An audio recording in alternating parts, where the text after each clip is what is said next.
ধন্যবাদ নেতৃবৃন্দ, আপনারা ধৈর্য সহকারে বসেছিলেন। আগাম ছিল, আমরা যেহেতু মুসলিম সকলেই আগামের প্রতি শ্রদ্ধাশীল, আগাম থেকে শুনলাম।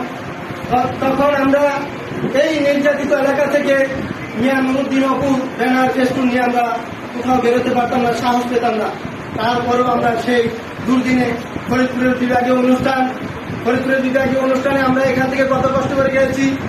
আমাদের পূর্বনামদের সন্তান সোহেল সর্দার, উনি ব্যানার ফেস্টুন অনেক কষ্ট করে আমরা এখান থেকে ফরিদপুর গিয়েছি, ঢাকার কলকাতায় গিয়েছি। তখন আমরা এখানে এই সুজাপুরের মাটিতে আসতাম একটু নেতৃত্বের আশ্রয়ে, কিন্তু সেই দুঃসময়ে আমাদের এখানে সান্ত্বনা যতটুকু পেয়েছে সান্ত্বনা দিয়েছেন আমাদের ছোট রাজন বড় ভাই খোকন সরকার এবং আমাদের মজিবুর মিতা।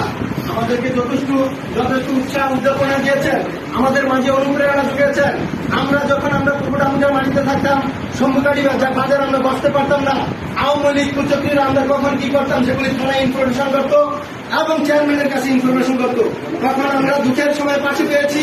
আমাদের শ্রদ্ধাভাজন বড় ভাই মোল্লা পরিবারের সুযোগ্য সন্তান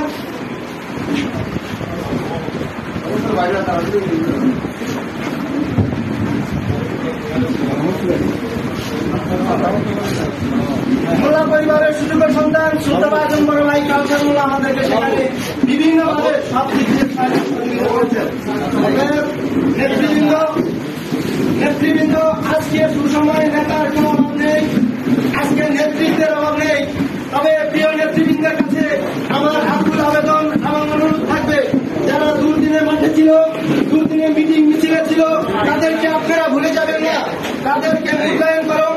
আপনারা আপনাদের নেতৃত্বকে আরো মূল্যায়ন করার চেষ্টা করবো ইনশাল্লাহ। আমরা এই আশাবাদ দেখতে রেখে আমার বাংলাদেশ জাতীয়তাবাদী মোটর চালক দলের পক্ষ থেকে সকল নেতৃবৃন্দকে সালাম ও শুভেচ্ছা জানিয়ে সকলের সুস্বাস্থ্য কামনা করে আগামী দিনগুলো রাস্তায় একসাথে কাঁধে কাঁধ মিলিয়ে কাজ করার প্রত্যয় ব্যক্ত করে আমি আমার সংক্ষিপ্ত বক্তব্য এখানে শেষ করছি। বাংলাদেশি জিন্দাবাদ, শহীদ জিয়া অমর হোক, দেশ নেত্রী বেগম খালেদা জিয়া জিন্দাবাদ, তারুণ্যের অহংকার তারেক রহমান জিন্দাবাদ।